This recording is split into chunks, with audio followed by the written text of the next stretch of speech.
오늘 우리 말씀의 제목을 한번 읽어볼까요? 시작. 양육은 우리의 사명입니다. 사명입니다. 여러분 우리 몇 주 전에 전 세계가 부활주일로 되었습니다. 여러분 예수님의 부활을 믿으십니까? 솔직히 우리가 예수님의 부활을 안 믿으면요 교회 나올 필요 없지요. 그렇지요? 얼마 전에 매스컴에서 캐톨릭의 교황을 만났던 어떤 한 저널리스트가 이런 얘기했습니다. 사람이 죽으면 소멸되는 것이다.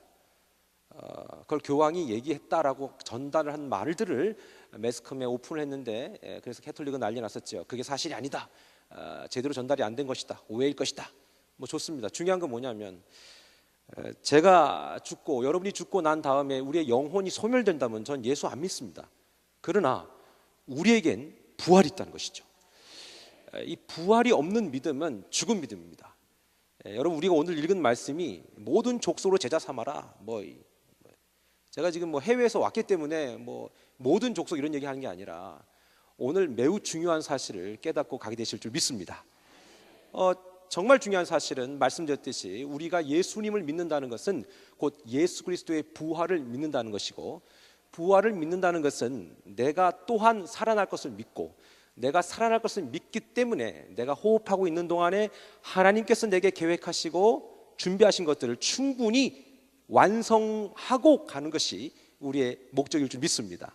자, 좋습니다. 그런데 그때나 지금이나 예수님의 부활에 대해서 의심하는 사람들이 무척 많았습니다. 더군다나 당시 예수님을 십자가에 못 박았던 대제사장과 그 다음에 서기관들, 그 다음에 물론 이 수많은 장로들, 그 당시 많은 사람들이 예수님의 부활을 믿지 않았고, 그리고 또 믿으려고 하지 않았습니다. 이유인 것은 여러분이 아시는 것처럼 부활을 믿게 되고 그 부활에 대한 사실을 인정하게 되는 순간부터 자신에 대한 모든 관심은 저 사람 예수, 저 인간 예수에게 모든 것들이 다 몰입되기 때문입니다. 사람의 시기와 질투는요, 이 복음의 눈을 가려버리게 만듭니다. 진실과 진리를 깨닫지 못하게 한다는 것이죠. 사람의 시기와 권력을 향한 욕심은 인류와 자기의 모든 것들을 구원해 주실 예수님도 십자가에 못 박힐 정도로 무서운 것입니다. 여러분 세상에 인류의 죄 중에서 시기심이 얼마나 무서운지 아세요? 동생을 죽였어요. 시기심 때문에 죽였어요. 그래서 참 신기해요. 왜 가인이 아벨을 죽였을까? 시기심 때문에. 왜 시기심이 났을까? 하나님이 예배를 안 받아서. 아니 하나님이 예배를 안 받았는 게 왜 동생한테 분노가 치밀어 오릅니까? 신기하죠. 시기심은 그렇기 때문에 논리적이지 않습니다. 앞뒤 안 맞습니다. 모든 인류의 구속주로 오신 예수님을 죽일 수 있었던 그 씨앗이 됐던 게 바로 시기심입니다. 여러분의 삶 속에 이 시기심은 떠나갈 줄 믿습니다. 좋아요. 근데 어떤 시기심에도 불구하고 예수님은 다시 부활하셨습니다. 놀라운 것은 예수님이 부활하셨는데 자기들이 죽인 예수가 부활한 것입니다. 예수님이 부활했을 때에 대부분의 많은 사람들은 몰랐습니다. 그 소식을 처음 접했던 사람들이 누굽니까? 군병들입니다. 그걸 지키고 있던 사람들, 예수님의 부활의 그 상황들을 목격했던 사람들이죠. 여러분 참 인간이 얼마나 무지한지 아세요? 그 상황 목격했으면 가서 보고할 게 아니라 예수님을 나의 구주로 고백해야 되는데 눈이 가리니까 그것까지 못 가는 거예요. 더군다나 대제사장과 그 다음에 수없이 많은 기득권층들은 그 소식을 군병으로부터 들은 다음에 어떻게 했습니까? 돈 몇 푼 찔러주고 어떻게 했어요? 입을 막으라고 했습니다. 여러분 생각해 보세요. 어떻게 입을 막을 수가 있어요? 아마도 예수님의 다시 부활하신 사건을 그들은 믿지 않아서 그런 행동을 취하지 않았나라는 생각이 듭니다. 자, 미련한 사람은 놀랍게도 그 상황을 부인하고 감추기 급급하다는 것이죠. 그래서 우리가 이렇게 설교를 듣고요, 우리 교회에서 신앙생활할 때에 은혜가 있는 사람들은요, 목사님께서 말씀을 선포하실 때 저 말씀을 내 것으로 삼고 아멘? 나를 바꾸는 도전을 합니다. 그러나 미련한 사람은 자꾸 옆 사람을 생각하죠. 이 말씀은 누가 들어야 되는데. 누가 그러더라고요. 그래서 교회 오실 때 삽자루 하나씩 갖고 오신다고. 내가 받아야 될 말씀을 자꾸 남한테 퍼주는 거죠. 이건 저 박 집사가 들어야 되는데 이 집사가 들어야 되는데, 김 집사가 들어야 되는데, 제가 왜 김이박을 얘기했냐면 제일 많으니까 성이. 자요. 문제 있는 사람들 만나면서 우리 이렇게 얘기합니다. 문제 있는 사람들 때문에 교회 안 나간다고 얘기하죠. 요즘에 그래서 가나안 성도가 많다고 얘기하지 않습니까? 가나안 아시죠? 가나안 거꾸로 해보세요. 안 나가. 뉴욕도요, 교회를 떠난 사람들이요, 다른 교회로 이동 안 해요. 이젠요, 교회를 아예 안 나가버려요. 여러분 생각해 보세요. 옛날에는 사람들이 교회 오는 이유들이 있었어요. 근데 지금은 교회 올 이유가 없어진 거예요. 옛날에는 너무 못 살았으니까 먹으러도 왔어요. 그 다음에 이민사회도요, 수없이 많은 커뮤니티가 없었기 때문에 그 정보를 얻으려고 교회를 들렀단 말이에요. 근데 이제 인터넷에서 뭐 검색어가 너무 잘 돼 있으니까 모든 정보들은 거기서 다 받을 수 있어요. 그 다음에 수없이 많은 SNS를 통해서 동아리들이 생기니까 외롭지도 않아요. 교회에 올 이유가 없는 거예요. 그러다 보니까 교회에 상처받은 사람들이 어떻게 되느냐, 수평이동이 아니라 그냥 교회를 떠나고 교회를 안 나가버려요. 물론 부활의 주님을 만나지 못했기 때문에 그런 거겠죠. 자, 왜 안 나가냐라고 하는 사람들한테 물어보니까 교회 일탈, 위선된 행동 이렇게 얘기하더라고요. 뭐 그럴 수 있죠. 얼마 전에 저희 교회 그 10대 유스그룹 애한테 뭔가를 물어봤어요. 농구를 하고 있길래 이렇게 불러서 빵을 좀 같이 먹으면서 얘기를 하다가, 야, 너희 아버지 왜 교회를 안 나오냐? 제가 그랬거든요. 그랬더니 이 친구가 이렇게 얘기하더라고요. 아빠가 그랬다고. 교인들은 다 페이크래요. 이게 뭐냐면 가짜라는 거죠. 그래서 교회에 상처받아서 안 나온다는 거예요. 성도들이 이거 이중적인 얼굴 때문에 안 나온다는 거예요. 제가 그 아빠를 봤거든요, 예전에. 진짜 페이크의 원조거든요, 그 아버지는. 진짜 페이크, 오리지널 페이크예요. 그러니까 뭐냐면 사람들이 교회를 안 나올 때 내가 안 나온다라는 것에 대한 명분을 자기로부터 찾지 않아요. 말이 안 되는 상황들을 연출시키죠. 그리고 합리화시켜버리는 것이죠. 오늘날은 뭐 썩었어, 뭐 다 썩었어, 뭐 그런 얘기하는 거예요. 그래서 제가 이렇게 얘기했어요, 그 친구한테. 얘야, 너 지금까지 아빠한테 다 부드러웠지? 부드러운 건 충분히 써봤지? 그랬더니 해봤대. 아빠 교회 나가요, 뭐해요? 다 해봤다는 거예요. 그럼 이번엔 좀 강하게 가볼래? 그랬더니 어떻게 강하게 가는 거냐 물어보더라고요. 그래서 이렇게 얘기해봐 그랬어요. 아빠는 페이크도 안 돼. 이 무슨 뜻이냐면, 교회는 뭐 했어, 뭐는 타락했어, 그래서 난 교회 안 나가, 다 페이크들이야. 근데 아빠는 그 페이크도 못 되네. 페이크가 리얼이 되고 리얼이 크리스천이 되는데 그 단계까지도 가지도 못했잖아. 난 아빠가 예수님 믿었으면 좋겠어. 그리고 그 페이크에서, 가짜에서 진짜의 모습을 아빠로부터 보고 싶어요. 이렇게 얘기하면 어떨까? 여러분, 우리가요, 주변에 수없이 많은 사람들이 오늘날 매스미디어를 통해서 나오는 부정적인 얘기들이 전도가 안 된다고 얘기를 하더라고요. 여러분들 그거 아세요? 이민사회도 그렇고 한국도 그렇고 비슷한 공통점이 있는데, 교회 오시는 분들의 목적이 다양하더라고요. 근데 이런 얘기 하더라고요. 교회 나갔더니 누구 때문에 상처받았다는 거예요. 그리고 저 사람 아주 나쁘다는 거예요. 나 저 사람 볼 때 교회 안 나간다고 얘기하는 사람도 있잖아요. 그 여러분 집에서 주일날 교회 안 나오시는 남편분들 뭐 거의 그런 이유 아니겠습니까? 아닌가요? 네, 그렇잖아요. 요즘 사람들 말이야, 교회가 다 썩었어, 뭐 안 좋은 일 많잖아 이러면서. 그리고 누굴 보니까, 야, 장로가 세상에 이렇더라, 권사가 이렇더라, 집사가 이렇더라, 막 얘기하잖아요. 그럼 여러분 그런 얘기 들으면 어떻게 돼요? 위축되잖아요. 그래, 맞아, 이래서 우리가 전도를 못하는구나 뭐 이러잖아요. 근데 여러분 그거 속는 거예요. 왠 줄 아세요? 그 사람이 장로 됐기 때문에, 그 사람이 권사 됐기 때문에, 그 사람이 집사 됐기 때문에 그래도 그나마 그 정도 된 거예요. 그거 안 됐으면 더 나쁜 사람인데, 이해하시겠어요? 그렇게 얘기할 줄 알아야 되잖아요. 그럼 이렇게 얘기해요. 그분이 옛날에 끝내줬어. 진짜 노름의 원조였거든. 근데 그분이 그나마 교회 와서 그렇게 바뀌었어요. 이렇게 얘기하는 거죠. 아멘? 여러분 소망을 갖기를 축원합니다. 오늘 말씀은요, 어떤 내용이냐면, 예수님이 부활하신 다음에, 예수님이 부활하시고 끝난 게 아니에요. 수십 일 동안에 지상에 계시면서 제자들을 만나고 위로하고 회복했단 말이에요. 믿습니까? 그런데 중요한 사실은 예수님이 승천하실 때 수백 명의 사람들이 목격을 했고, 이런 과정 속에서 제자들도 위로를 받고 다시금 떠났던 사람들이 돌아와서 회복과 치유가 있었단 말입니다. 자, 근데 그때 예수님이 이제 완전히 땅이라는 곳을 떠나면서 그때 말씀하신 말씀이 오늘 이 말씀이에요. 내가 땅에 있을 땐 너희들과 이게 어떻게 이 땅에 갇혀서 부분적으로 메시지를 증거할 수 있으나, 이제 내가 땅을 떠나면서 이제 곧 오실 성령께서 우리들에게 주실 시간과 공간을 초월하고 지역을 초월하는 그 성령께서 우리 각자에게 주시는 메시지가 뭐냐? 모든 족속으로 제자 삼으라. 저 근데요, 이 설교를 할 때 여러분들이 피부적으로 안 와 닿을 거라는 건 저 감각적으로 알겠어요. 왜냐하면 이런 문구들이 우리들에게 확 와닿지 않거든요. 모든 족속을 제자 삼아라. 아버지와 아들과 성령 이름으로 세례를 주라. 내가 너에게 분바 모든 것을 가르쳐 지키게 하라. 이건 무슨 신학교 갈 때 구호 같잖아요. 근데 아니라는 거예요. 여러분, 오늘 특별히 19절 이하의 말씀은요, 저와 여러분에게 반드시 필요한, 이건 옵션이 아닙니다. 이것은 필수 조건이라는 사실이죠. 우리에게 주신 말씀이 두 가지. 모든 족속으로 제자 삼아라. 너에게 분부한 것을 다 가르쳐 지켜라. 근데 잘 보세요. 우리 요즘에 제자 삼지 않죠? 요즘 사람들. 그 다음에 가르쳐 지키게 하지 않죠? 왜? 우리 스스로가 무너지니까.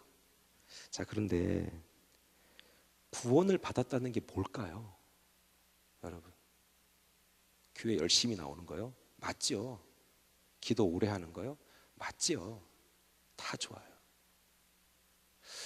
저는 이런 식으로 좀 접근해 봤습니다. 오늘 주님이 승천하시면서 말씀하셨다는 것은 이거는 엄청난 거예요.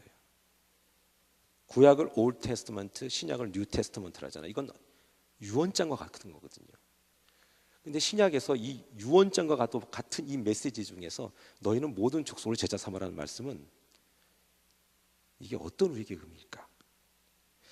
구원받은 사람은요, 여러분, 그 순간부터 사명자가 되라는 거예요. 그 순간부터 나 살았으니 남 살리라는 거예요. 여러분, 이제 이 말씀을 왜 드리냐면요, 많은 사람들이 열심히 교회 다녀요. 근데 자기만 다녀요. 너무 셀피시한 거예요. 너무 이기적인 거예요. 여러분, 원천교회 좋은 줄 믿습니까? 0.3초 늦게 나왔어요. 다시요. 생각을 깊이 하고 대답하세요.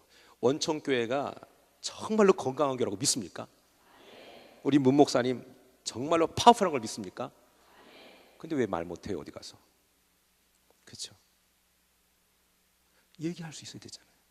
진짜 우리 교회 경쟁력이 있다면, 영적인 파워가 있다면 말할 수 있어야 되잖아요. 여러분, 우리가 하나님을 만났다는 것은요, 우리를 살렸다는 거예요. 아주 정말 누구 말 맞다나 운명과 사주와 팔자에 묶여서 영원히 죽을 수밖에 없었던 우리들을 예수 그리스도의 복음으로 완전히 새롭게 돼서 가치관이 변한 거예요. 생각의 패러다임이 바뀐 거란 말이에요. 그런데 그분을 우리가 말을 못한다는 것은 정말로 자존심 상하는 거 아니겠는가? 저는요, 예수님이 승천하실 때 그때 강조했던 이 말씀이 우리에게 너무 위대한 것은 그런 이유가 있어요. 이제 예수님이 아까 말씀드렸지만 땅의 세상에서 떠나 모든 시간과 공간을 초월하면서 이제 진정한 능력으로 우리에게 메시지 주실 때 하신 말씀이거든요. 자, 그런데 예수님이 두려워하고 염려했던 건 뭐냐면 자생력이었어요. 저희 어머니가 2년 전에 돌아가셨습니다. 제 인생의 멘토는 어머니입니다. 우리 어머니는 정말로 위대하신 분이었어요. 우리 어머니가 돌아가시기 전에 저한테 뭐라고 했냐면 이렇게 얘기했어요. 되게 짧게 유언하시더라고요. 잘하고 와. 멋지죠? 무슨 긴 멘트도 없어요. 잘하고 와. 이 우리 집안 이게 가훈이에요. 그래서 잘하고 와. 대충 하지 마. 잘하고 와. 거기서 만나자. 여러분, 하지만 오늘날 부모들은 메시지를 주지 않습니다. 이유는 자녀들을 너무 두려워하기 때문입니다. 미국에 사는 부모님들은 자녀들을 더 두려워합니다. 이유인 것은 언어적인 한계 때문에 자녀를 의지하지 않으면 안 되기 때문에 그렇습니다. 한국도 마찬가지인 것 같아요. 여러분 생각해 보세요. 여러분이 낳아서 기르는 자녀들과 여러분이 몇 년 함께 있습니까? 예수님은 예수님의 제자들을 3년 동안 함께 했는데 3년 동안 완전히 훈련시킨 거죠. 여러분의 자녀를 몇 년까지 같이 훈련시킵니까? 적어도 15년에서 30년은 여러분의 자녀와 함께 생활하게 됩니다. 요즘에 결혼이 점점 늦어지죠? 아예 결혼 안 하려고 하더라고요. 짐지기 싫다, 혼자도 귀찮은데 누구 하나 붙으면 얼마나 힘드냐 이거죠. 거기다 애까지 낳아버리면 어떻게 돼요? 상당히 힘들다. 전 이렇게 생각해요. 돈이 없어서도 아니고 국가가 밀어주지 않았어도 아니다. 솔직히 우리끼리 얘기인데 옛날엔 국가가 돈 줬습니까? 목사님 그런 말 하지 마세요. 옛날에는요 다 먹고 살기 좋았어요. 여러분 뻥치지 마세요. 옛날에 어떻게 먹고 살고 더 좋았어요? 그렇죠? 우리 솔직히 지자고. 부모님들이 교육이나 했어요? 아니에요. 낳으면 그냥 애들이 컸단 말이에요. 목사님 시대가 바뀌었어요. 뭐가 바뀌었는데요? 안 바뀌었어요. 우리가 바뀌어가고 있는 거예요. 저 오늘 도전하고 싶어요, 여러분. 많은 사람들이 왜 교회가 다음 세대가 무너진지 아십니까? 부모님들이 너무 게을렀어요. 저는 그게 이해가 됩니다. 왜냐하면 부모님들도 멘토링을 받은 적이 없거든요. 부모님들도 솔직히 우리끼리 얘기인데 어쩌다가 부모 됐어요, 그렇죠? 요즘에 그런 프로도 있다며요. 그 내가 쓰는 말을 누가 그걸 카피해가지고 어쩌다 부모 된 거예요, 우리가. 생각해보세요. 우리도 10대 시기가 있단 말이에요. 10대 시기에 부모님으로부터 멘토링을 받았어요? 아니에요. 스스로 컸단 말이에요. 그리고 청년 시대에 생물학적인 원리에 입각해서 결혼을 해버렸어요. 그러고 나서 준비 안 된 사이에서 우리는 애를 낳아버린 것이죠. 그럼 나도 늙고 걔는 애가 성장하면서 수없이 많은 임상들을 애한테 해버린 거예요. 그러니까 애도 상처받고 부모도 상처받고 우린 그렇게 커왔단 말이에요. 그리고 지금 한 50대 되고 60대 되면 어른이기 때문에 우리 어른인 척 해야 되잖아요. 그러나 여전히 우리는 어떻게 문제를 풀어갈지 몰라요. 그렇게 자랐던 아이들은 똑같이 또 그렇게 자라요. 왜요? 보고 들은 게 없기 때문에 그렇죠. 여러분, 예수님이 3년 동안 계속해서 집중했어요. 우리 자녀들을 15년, 20년 키우면서 생각해 보세요. 내가 그 아이들을 변화를 못 줬다는 건 우리 어떻게 보면 직무유기예요. 세상에 제일 제자 훈련의 가장 큰 원리 중에 한 사람은 자녀들이에요. 어느 인생을 15년 동안 밥도 먹이고 말로써 바꿀 수 있겠냐고요. 근데 대부분의 한국교회나 이민교회나 똑같이 자녀 세대의 신앙이 단절됐죠. 그래서 권사님이든 장로님이든 믿음이 막 좋은데 근데 애들은 교회 안 나와. 왜? 저는 지금 설교할 때 너무 편한 게 제가 상황을 모르니까 편해요. 제가 알면은 또 타겟 설교한다 그럴 거 아니에요. 그죠?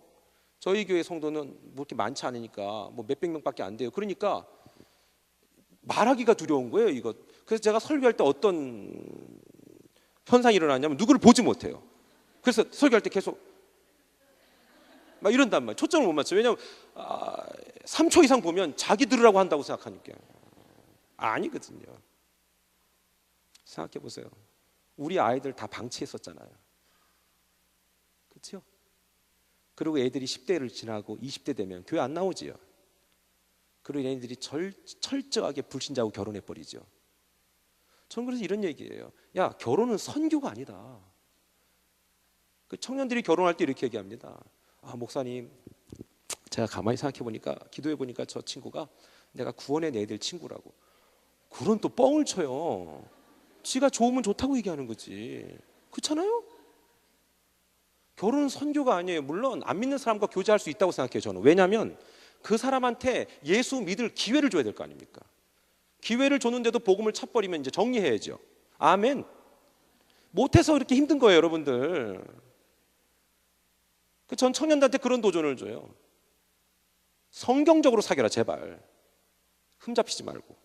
그리고 기회를 줘라. 예수님 믿을 수 있는 기회를 줘라. 교회로 데려나와라.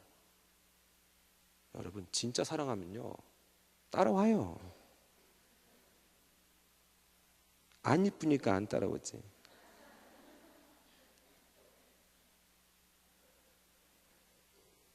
그러다 보니까 아이들이 청년이 되고 다 교회를 떠나요.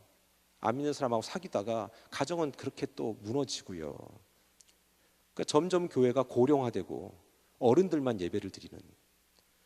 저희 같은 경우에는 금요일 날 헤세드 집회가 있는데 젖먹이부터 어른까지 다 나옵니다. 왜냐하면 이 까탈스러운 목사를 만나가지고 금요일 날 안 나오신 분들이 대체로 왜 안 나오냐면 애들 때문에 못 나온다는 거예요. 그래서 제가 그랬죠. 그래요? 애 봐줄 테니까 나오라고 했어요. 애들부터 다 나와요. 본당 이렇게 크진 않지만 가득 찹니다. 그럼 매주마다 기도를 해줍니다. 그리고 이렇게 얘기해요. 우리가 애들 책임질 테니 당신들도 우리를 책임져라. 영적인 동지의식을 가지고 함께 만들어 가보자. 근데 지금 대부분의 교회가 그게 현실이. 부모님들만 교회 나와요. 그리고 이렇게 얘기하죠. 하나님 교회 나오게 해달라고. 근데 그 수십 년 묵었던 게 하루아침에 해결됩니까? 예수님이 3년 동안 공생의 기간에 모든 것을 가르쳐 지키게 하셨어요. 사랑하는 우리 모든 부모님들께 도전합니다. 아직 늦지 않았어요.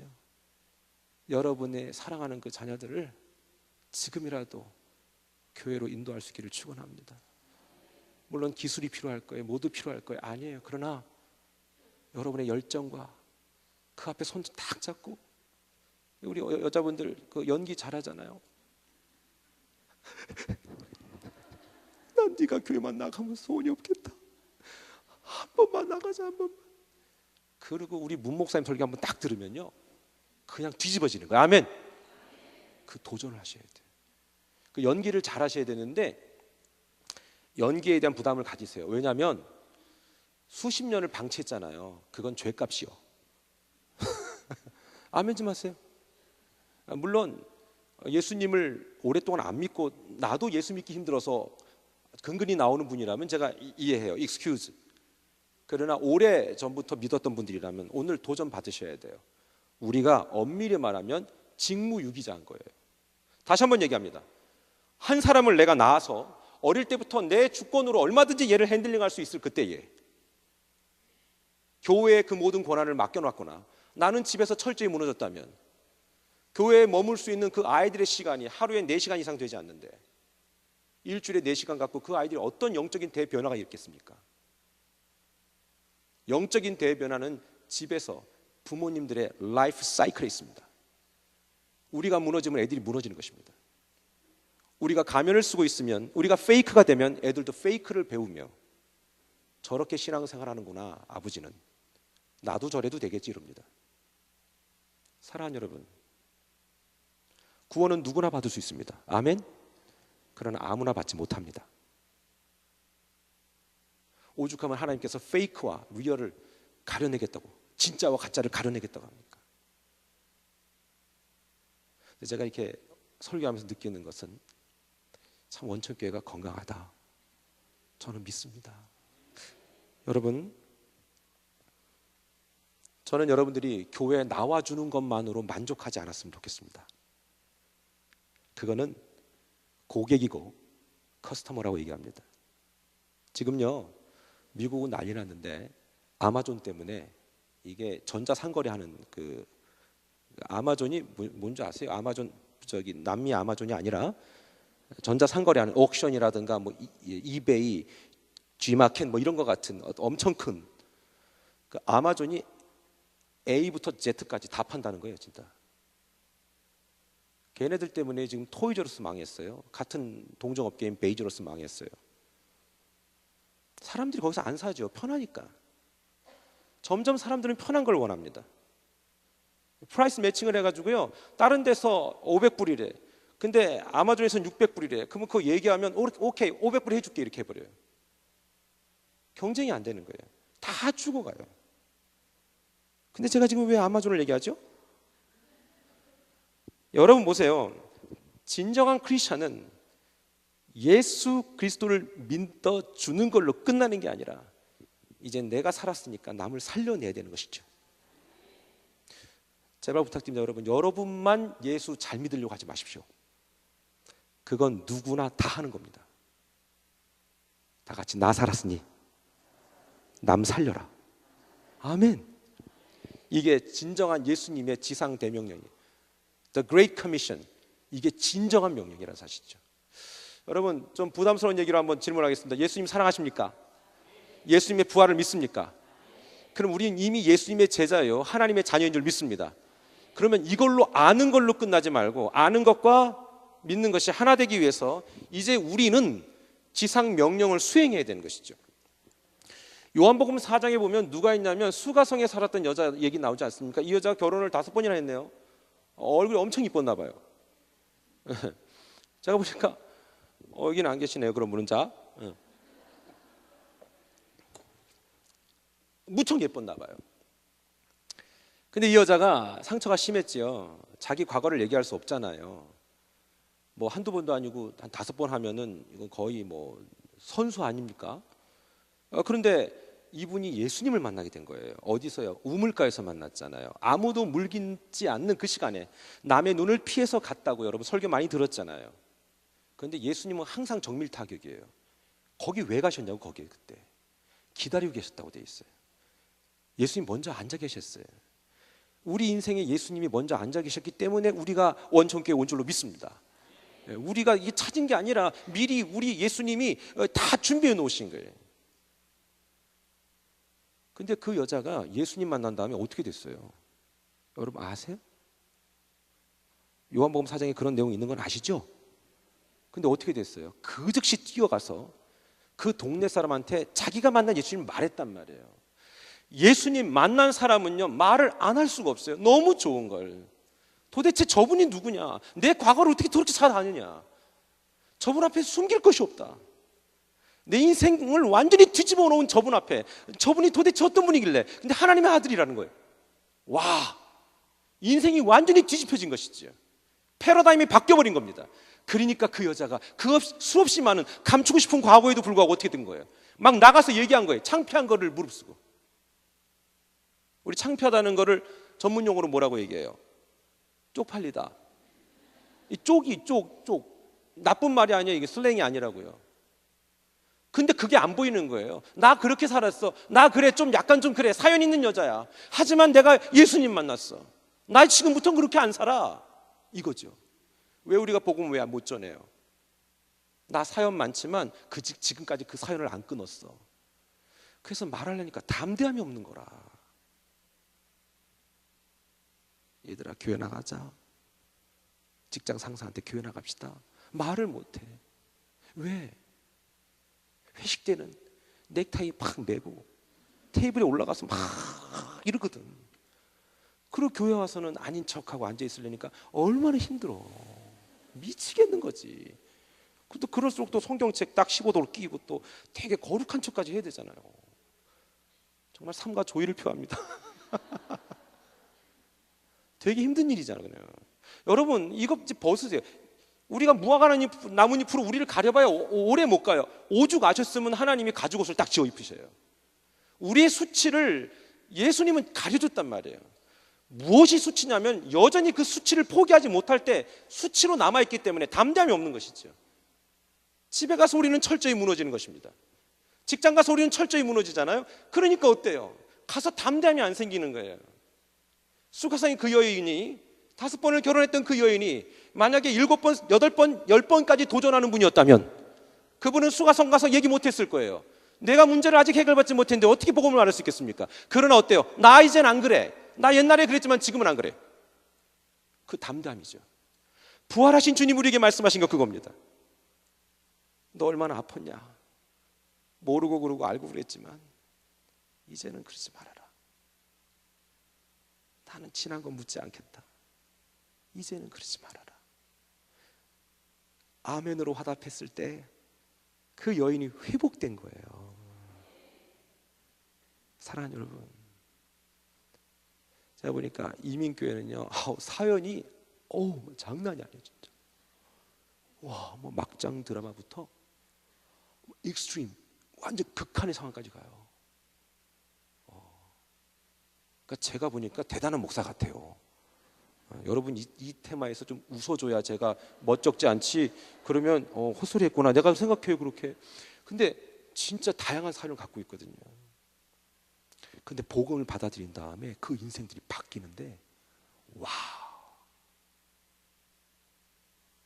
no turning back. 돌아가지 않는다. 이 여인이 그랬죠.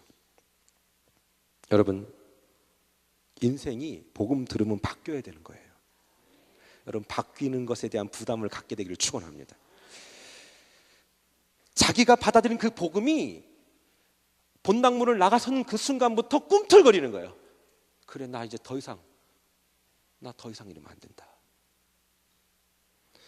여러분, 사도 바울 아세요? 이분이 스데반 열정 집사님, 아주 열정이 있는 집사님이 순교하실 때 현장에 있었어요. 그리고 그 스데반이 죽을 때 막말로 비웃었던 분이라고요. 근데 이분이 예수님 만났어요. 예수님 만나니까 이분이 또 가치관이 바뀌고 패러다임이 바뀐 거예요. 그러니까 가만히 못 있는 거예요. 평생 텐트 메이커로, 장막공으로 일을 했어요.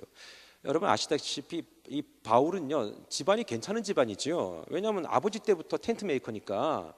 로마가 이 지중해 연안을 총 주둔하고 있을 때, 그때 이 얼마나 로마 정부로부터 혁혁한 공을 세웠겠습니까? 그러니까 아버지가 로마인이 아닌데도 시민권을 갖고 있었잖아요. 그게 아니면은 받기 힘들거든요. 아버지가 로마인이니까 실제로는 유대인인데 어때요? 그러니까 아들도 그렇게 했단 말이에요. 이 집안 그냥 먹고 살만했어요. 그러니까 가말리엘 문화 갖고 수학하게 만들잖아요. 공짜로 배웠겠어요? 말도 안 되지. 유학 보낸 거예요. 머리 똑똑하지요. 돈이 있지요. 근데 이 사람이 복음을 받아들이긴 순간부터 완전히 바뀌어서 생업의 현장에서 열심히 일을 하고 그것을 주의 나라를 위해 쓰고 자기 몸도 거기에 바치고.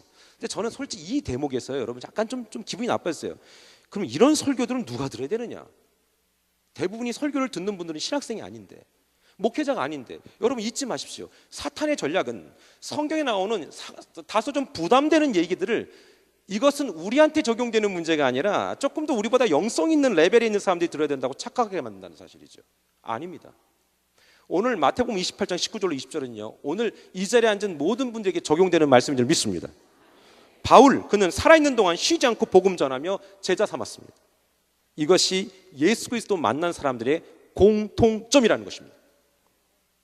신앙 점검하는 거 가르쳐 드릴까요? 내가 예수님을 전인적으로 만났다면 나도 모르는 사이에 어디 가서든 복음을 말하고 예수를 말하고 교회를 자랑하고 목회자를 자랑하기 시작한다는 사실입니다. 왜요? 이거 배워서 되는 게 아니에요. 이게 전도 세미나 해갖고도 안 돼요. 내가 예수를 만나야만 입이 터지게 돼 있어요. 내 안에 꿈틀거리는 성령께서 옆집 아줌마가 탁 여기 비닐봉지 버리러 나왔을 때 말해야 되는데 막 이런 마음이 막 꿈틀꿈틀대고, 막 반상회 갔을 때 막 말해야 되는데, 근데 반상회 가도 그냥 반상회만 하고 오고, 옆집 아줌마하고 티타임 갈 때도 티타임만 하고. 그러니까 나만 예수 믿는 거야, 나만. 그러니까 경쟁력이 없죠. 자생력이 없죠. 여러분 공부 진짜 못하는 애들 있거든요. 갑자기 떨리세요? 우리 얘기하는 것 같아서? 아니에요, 그건 아니에요. 저는 애가 셋밖에 없거든요. 저는 사실 5명 낳아야 된다고 생각했어요, 목표는. 근데 5명 낳으면 쫓겨나겠더라고요. 여러분 생각해보세요. 이슬람 교도들은 평균 8.1명을 낳아요. 그리스도인 1.3명 낳아요, 평균. 게임이 되겠습니까? 지금 유럽 전체가 공산화되는 게 아니라 이슬람화되는 이유가 뭐냐면 애를 많이 낳는 거예요. 여러분 애 좀 쓰시기를 바랍니다. 많이 낳으셔야 돼요. 물론 어떤 낳을 수 없는 상황 때문에 못 낳으시는 거는 뭐 어쩔 수 없습니다만, 우리가 조금 더 이기적인 마음을 좀 벗어버리고 조금 더 나아서 힘을 쓰기를 바랍니다. 옛날에 어떤 그런 재미난 예화가 있잖아요. 며느리에게 목사님이 기도시켜 이렇게 안수하는데 애 낳게 해달라고 하니까 며느리가 대답 안 하고 옆에 시어머니가 아멘 했다가 늦둥이 났다는 무슨 재미난 얘기, 그런 얘기 들었잖아요. 여러분, 예수님이 내 삶에 오셨다는 건 더 이상 내가 입 다물 수 없다는 얘기예요. 여러분이 성경적인 지식 몰라도 돼요. 그게 뭐가 중요한데. 복음 증거할 때 꼭 필요하다고요? 필요하지요. 도움이 될 거예요. 그러나 내 안에 패션, 열정이 있으면 되는 거예요. 제가 보니까 여기 한국은 맛집이 많잖아요. 그렇죠? 세상에 오늘도 자, 이제 교수님하고 같이 이제 점심 식사를 같이 하고 잠깐 티타임을 하러 갔는데 세상에 커피 전문점에 죄다 아줌마만 있어. 아저씨 한 명 딱 있고. 그죠?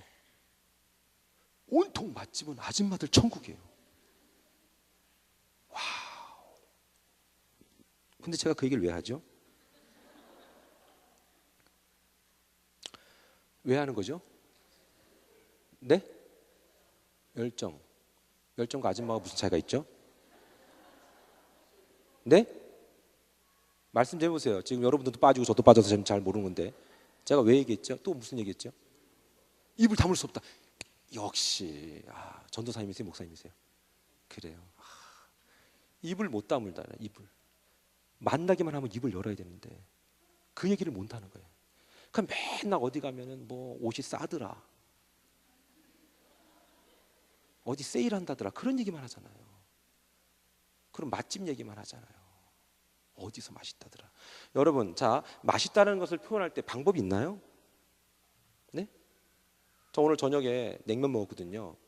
제가 일부러 목사님이 좋은 거 사주신다는데 뉴욕의 냉면이 맛이 없어서 냉면 먹고 싶어서 먹은 거예요, 그냥. 그리고 요즘 사람들 못 먹어서 문제가 아니라 많이 먹어서 문제잖아요. 근데 맛집 좋은 데 갔다 오면 어떻게 표현하세요?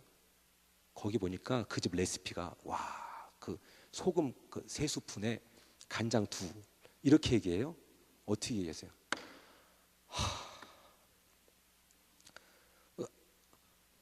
가봐. 그죠? 와, 맛이 말이야. 이러면 어때요? 막 사람이 막 궁금해지거든. 뭐 그래서 어떤 맛이야? 그게 말이야. 맛이. 여러분 보세요. 우리 원천교회가 말이야. 막 이래봐요. 막 사람 뭐 어떤데? 그러면 너 알 거 없어?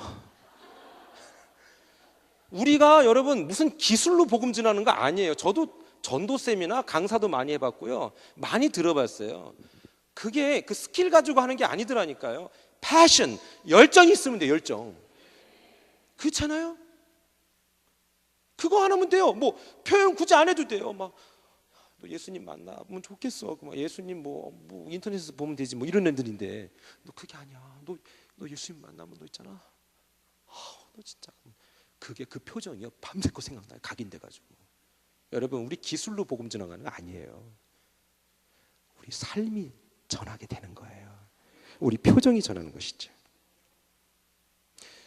그렇기 때문에 우리 신앙 공동체 안에서 신앙생활하는 우리들에게 있어서 절대적인 원칙은 내가 내게 주신 사명을 잘 감당하기 위해서 어디 가서든 복음을 말하는 사람이 된다는 사실입니다.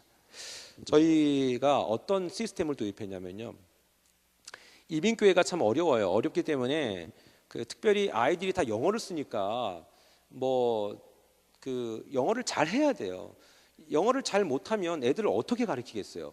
그런데 그렇다고 해서 그걸 충분한 자원이 없고 그래서 고민하다가 하나님 내게 지혜를 주세요. 난 모르겠어요 하나님 도대체. 그리고 난 이민교회 맞지도 않아요 하나님. 왜 나를 여기 보내가지고 정말 하나님 손해보는 거예요 정말. 막 이러면서 기도하고 있는데 하나님 지혜를 주더라고요. 하나님 진짜 셀피시한 분이에요. 하나님은요 당신의 목적을 이루기 위해서는 우리에게 능력 주시는 거예요. 이거 잊지 마세요.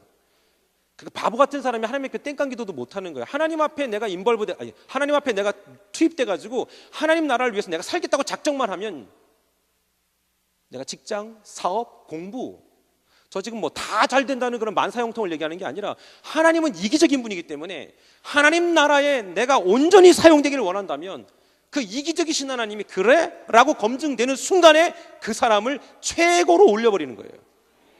이거를 안 하니까 늘 하나님이 달아볼 때마다 얘는 몸무게가 빠지고 또 빠지고 하니까 계속 하나님 평생 달아만 보다가 이게 되잖아요.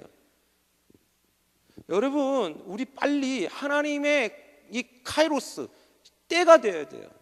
헬라어의 시간이라는 것은 2가지 단어가 있거든요. 크로노스 째깍 지나가는 시간이 있고요. 하나님의 카이로스 때가 있다고, 타이밍.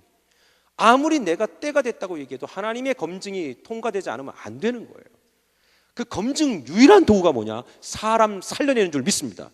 아니 얘는 어디 갈 때마다 사람 살려내네. 그럼 하나님이 책임 안 지겠습니까? 여러분 걱정하지 마세요. 우리 간단한 한번 영어 해볼까요? 옆 사람한테 Don't worry. 개 이름이 아니에요. 워리가.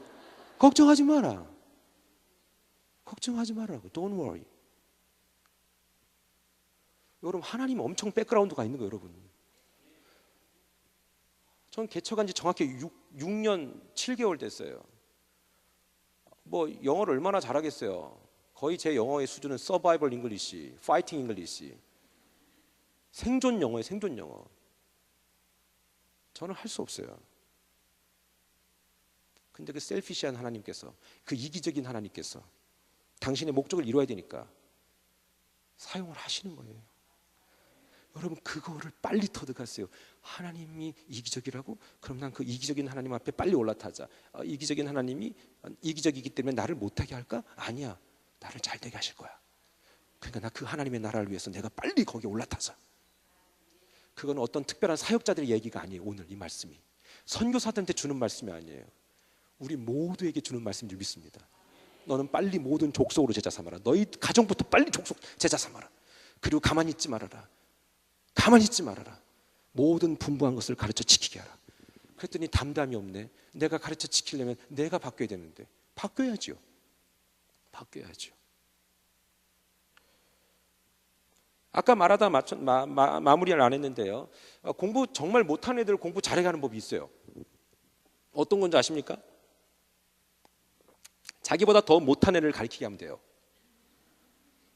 그러면 자기가 그거를 이제 가르치기 위해서 엄청 전문 용어로 용 써요.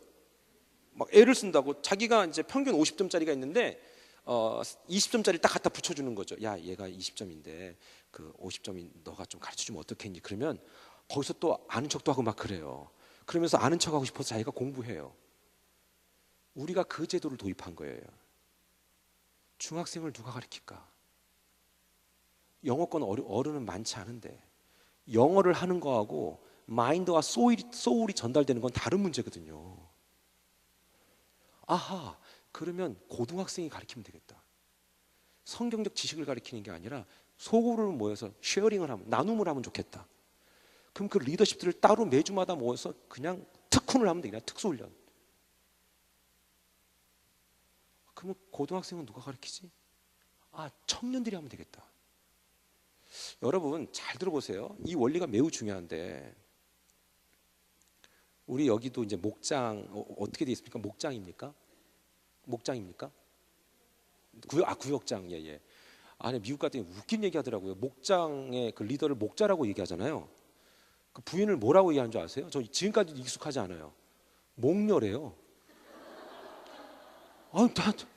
근데 대부분의 교회가 그걸 쓰고 있는 거예요. 저도 한국에서 떠난 지 7년밖에 안 됐기 때문에 아직도 미국적인 정서가 없어요. 저는 그냥 한국 사람이에요. 그런데 목녀라고 하길래 저희는 셀 리더라고 얘기하거든요. 셀 리더. 근데 솔직히 우리 얘기인데 우리가 구역장을 하고 목자를 하고 셀 리더를 할 때 우리가 뭐 자격돼서 합니까? 얼마나 성경 지식이 더 특별합니까? 아니거든요. 솔직히 우리끼리 얘기인데 뭐 더 알지도 못해. 그냥 아는 척 하다가 안 하다 감췄다가 막 쪽팔리니까 막 이랬다가 얼른 인터넷 찾아보고 했다가 막 들킬까 막 괜찮아. 그러지 마세요. 그냥 모른다고 얘기해요. 순수하게. 그게 뭐 어땠어요? 그렇잖아요. 목사님께 물어보고. 아멘. 감출 필요 없다고요. 여러분, 그런데 우리가 그 사명 잘 감당할 때요, 우리가 그 사명 잘 감당하기 때문에 우리가 건강하잖아요. 영적으로요. 우리가 그나마 그걸 하기 때문에 하나님께서 우리에게 평균 에버리지를 준 거예요. 아멘. 내가 그것마저 안 한다고 생각해 보세요. 정말 웃기게 되는 거예요. 진짜 어디 가서 또 넥타이 딱 두르고 그냥 헤드뱅 하는 거예요. 그냥. 그래도 내가 헤드뱅 하다가 내가 구역원들 만나고 내가 그러는데 5번 헤드뱅 했다가 한 번으로 줄이자 뭐 이런 생각도 하고. 여러분 난 별의별 사람 다 봤어요. 어떤 사람은 TV 설교 들으면서 술을 먹더라고. 막 진짜 미치겠어 진짜. 솔직히 저 여러분 저를 똑바로 보세요. 나 표정만 봐도 알아요. 참고로 저는 0.2가 시력입니다. 제가 어떻게 알겠어요? 여러분, 우리는 우리가 알잖아요. 남한테 감추고 있는 나만의 영적 평균 점수를 알잖아요. 하지만 그래도 내가 목자라고, 내가 셀 리더라고, 내가 구역장이라고 끌고 가잖아요. 끌고 갈 때 막 그 자괴감도 생기고 미안한 마음도 있고 무너질 때도 한두 번 아니잖아요. 그런데 그거 아세요? 그래도 그거를 유지하려고 바둥바둥대고 막 애쓰니까 그 정도 간 거예요. 제가 말씀드렸죠. 초반에 뭐 예수 믿는 사람 못됐다, 뭐 교회가 썩었다 이러고 안 나오는 분들, 그런 분들한테 얘기하라니까요. 누가 그러느냐고. 그럼 누가 그러더라. 그러면 여러분, 그분이 예수 믿어서 그 정도인 줄 아세요? 예수 안 믿으면 더 사기쳤을걸? 근데 10번 치다가 한 번 치는 거예요. 막 이러면서. 우리가 솔직히 보통 분들입니까? 우리가 말은 안 하고 뭐 서로 우리 모르지만 홈얼런 스피리추얼, 혼자 있을 때 집에서는 어떻습니까? 막 하잖아요. 어떨 때. 사랑하는 여러분, 막 하는 건 오늘로 마무리하시기를 축원합니다. 성경 말씀에 이게 너무 좋아요. 고린도후서 4장 7절인데요. 너무 은혜가 돼요. 우리 한번 볼까요? 딱 쏴주죠. 그렇죠? 시작.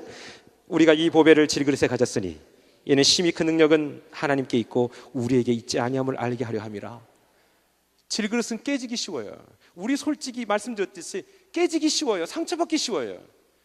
집사님이기 때문에, 권사님이기 때문에, 장로님이기 때문에 깨진 척하지 않는 거지. 우리 상처받아요. 미국에 보니까 상처받은 목사님들이 너무 많아요. 왜냐하면 이 사람들이 메이저 사회에서 늘 지적질 당하고 그 안에 들어가지 못하니까 교회 와서 다 화풀이 버리는 거예요. 목사님들한테. 그 목사님은 다 그걸 받아요. 목사님의 마음들은 막 만신창이가 되는 거예요. 여러분, 제가 강할 것 같아요? 부드러울 것 같아요?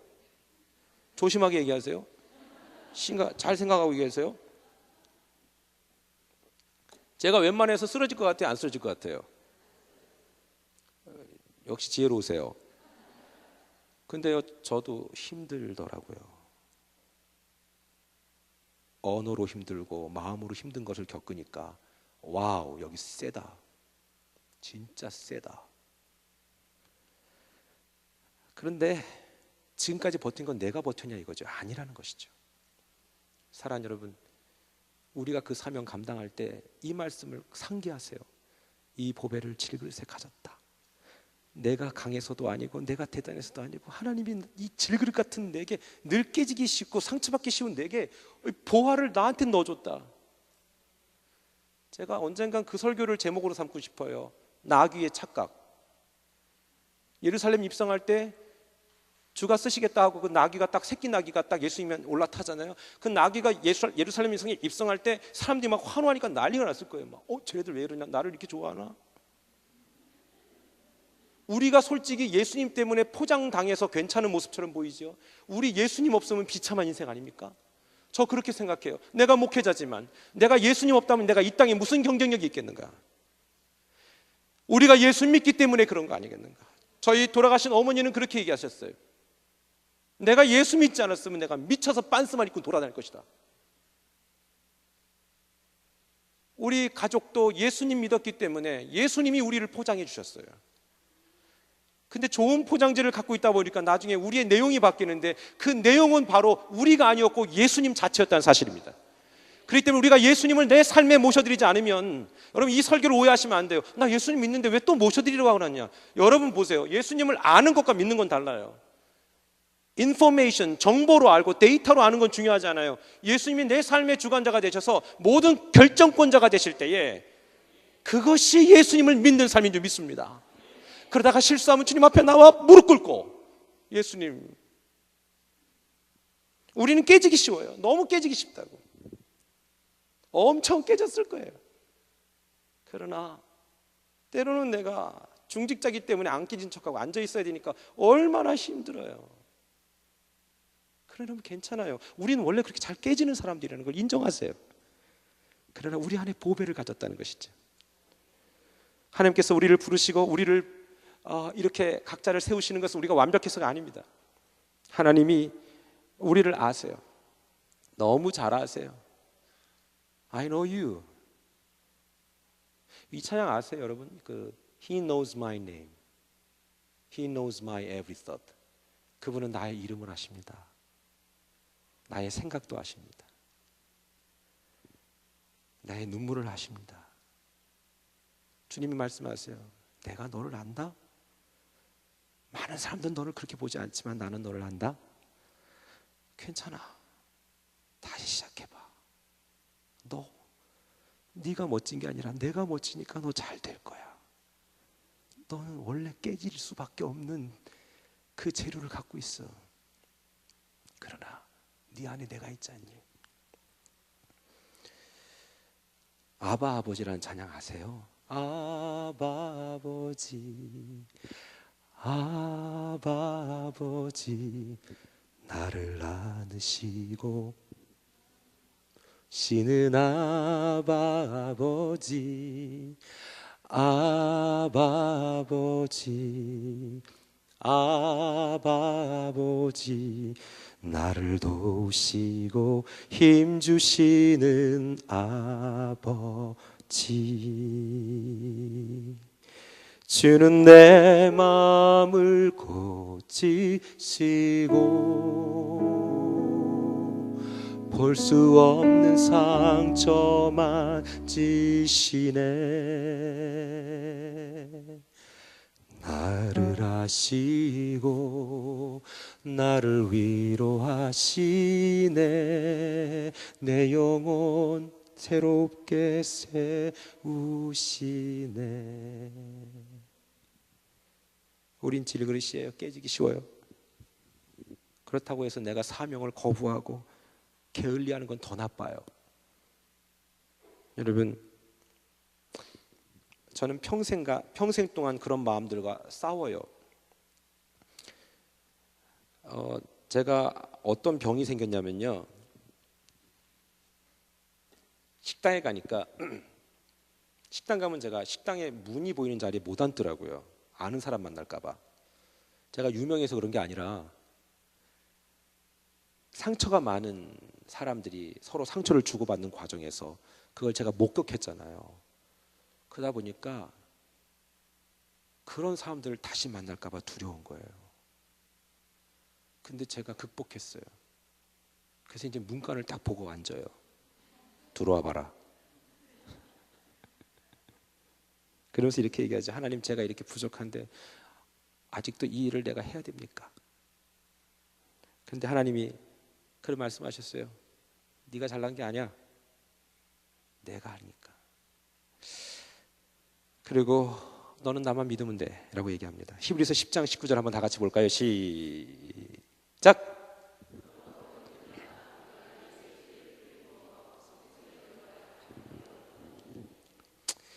예수 그리스도로 말미암아 우리가 성소에 들어갈 담력을 얻습니다. 묶이고 찢기고 더 이상 어떻게 할 수 없어서 포기하려고 했던 사람들이 오늘 이 말씀을 듣고 회복되기를 축원합니다. 할 수만 있다면 여러분 버거울 정도 일을 감당하세요. 여러분 힘을 남겨두지 마세요. 힘을 남겨두니까 하다 힘을 쓸 데가 없으니까 등산만 다니는 거야. 제가 등산 다니는 분들 뭐라고 하는 거 아니에요, 여러분. 오해하지 마세요. 네? 그런 거 아니에요, 여러분. 운동하세요. 운동하세요. 그러나 정말 나의 모든 것들을 다 쏟아 부을 때 힘을 남기지 마세요. 여러분, 남겨뒀다가 어디다 쓰려고 그래요? 그거 못 써요. 그리고 내일 그 힘을 쓰고 갈지 어떻게 알아요? 아무도 몰라요. 여러분, 하나님께서 주신 능력, 그런 거 우리 얘기하지 말자고요. 하나님 이렇게 말씀하셨어요. 이제 너가 있는 그 장소에서 이제 모든 사람으로 제자를 삼아라. 네가 만난 예수님 말해라.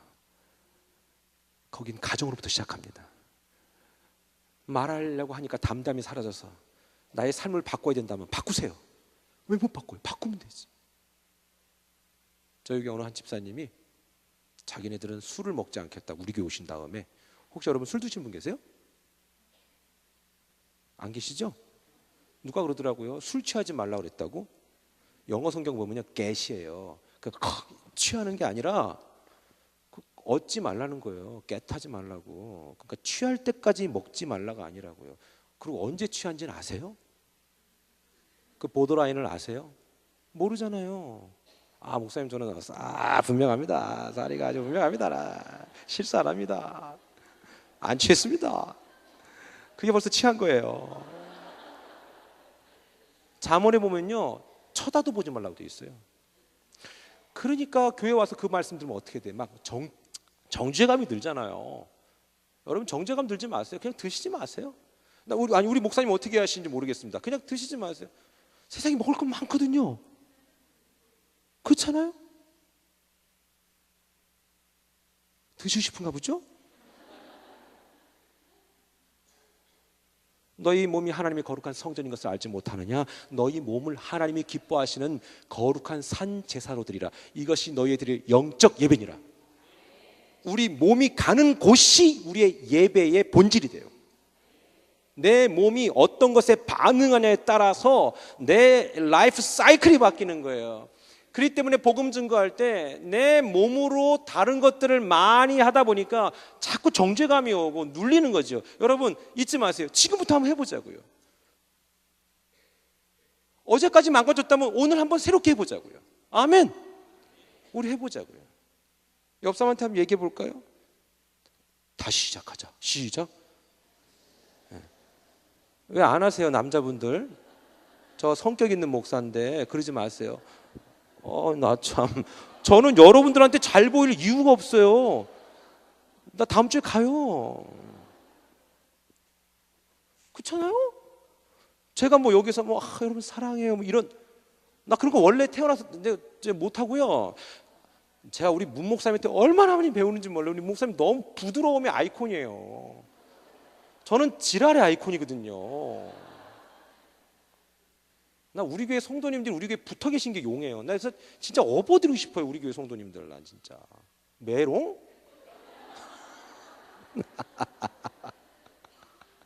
우리 바뀌자고요. 복음 담대하게 말할 수 있도록 집에서부터 시작하시자고요. 집에서 무너지면 안 돼요. 어제까지 무너졌어도 괜찮아요. 오늘 하자고요. 제가 보니까 지금 이 설교하면서 약간 느껴지는 게 있는 게, 목사님 그 인간하고 살아보세요. 잘 생각해 보세요. 그 인간을 당신이 골랐어요. No more 핑계. 그렇잖아요. 그렇기 때문에 우린 감사해야 돼요. 영어에 생각하다가 think예요. think. 생각하면 할수록 땡크, 감사가 나와야 돼요. 아멘. 그리고 우리가 오늘 말씀 마치면서 이제 꼭 중요한 말씀 하나 드릴게요. 이제 우리 바뀌어보자는 거. 늦었다고 생각하지 말고 도전해보자는 거죠. 사탄은 계속해서 이럴 거예요. 너 평생 그러고 살았는데 오늘부터 바꾼다고 뭐 되는 줄 아니? 됐다 그래. 그냥 저 목사 설교하고 갈 거니까 그냥 잊혀질 거야. 물론 저 잊혀져야죠. 나는 쇠하여 하리라. 난 잊혀지는 게 당연한 거. 그러나 이 말씀은 여러분 뇌에 확실하게 각인될 줄 믿습니다. 오늘부터 도전하세요. 언어를 바꾸고 생각을 바꾸고. 왜요? 하나님 나라를 위해서. 그러면 하나님 여러분의 인생 전체와 여러분의 자녀를 책임질 줄 믿습니다. 저의 사명은, 우리 교회 이름은 온세대교회입니다. 지구상의 온세대교회는 한 교회도 없었어요. 저희가 개척할 땐. 이제는 3개 교회가 생겼어요. 3개 교회.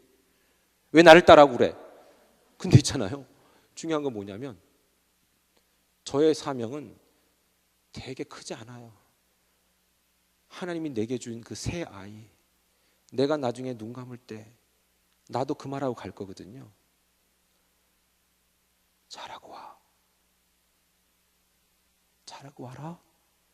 그리고 눈 감을 때도 내가 쟤네들이 예수나 믿을까?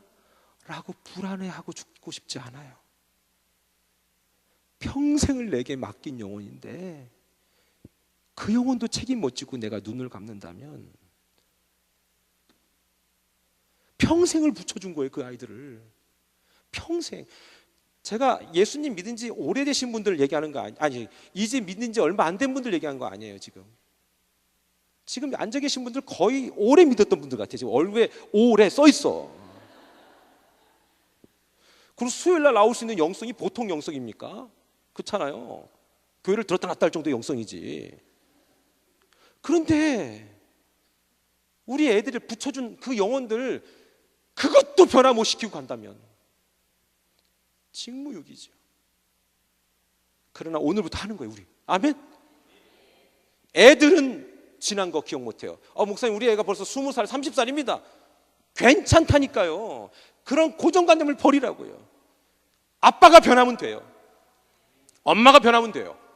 나이 상관없어요. 여러분 나이 때문에 안 된다고 생각하면 하나님 안 믿는 거예요. 하나님이 할 걸 믿으십시오. 바울도 바뀐 줄 믿습니다. 여러분 이 시간에 이 찬양을 좀 드리면 좋겠습니다. 내 마음에 주를 향한 사랑인데요. 우리 오늘부터 이런 언어들을 하고 이런 다짐들을 좀 해보면 어떻겠습니까? 하나님 내가 절대 늦었다고 생각 안 하고 지금부터 그렇게 해보겠습니다. 하나님 내가 집사로서 내가 권사로서 장로로서 나 하나 예수 믿기 힘들었는데 그래서 우리 애들 다 놓쳐버리고 내가 이렇게 시간이 지나가 버렸는데 하나님 내 이제부터라도 내가 이렇게 하기 원합니다. 여러분의 그 작은 변화가 교회에 엄청난 영적인 대변혁을 가져올 줄 믿습니다.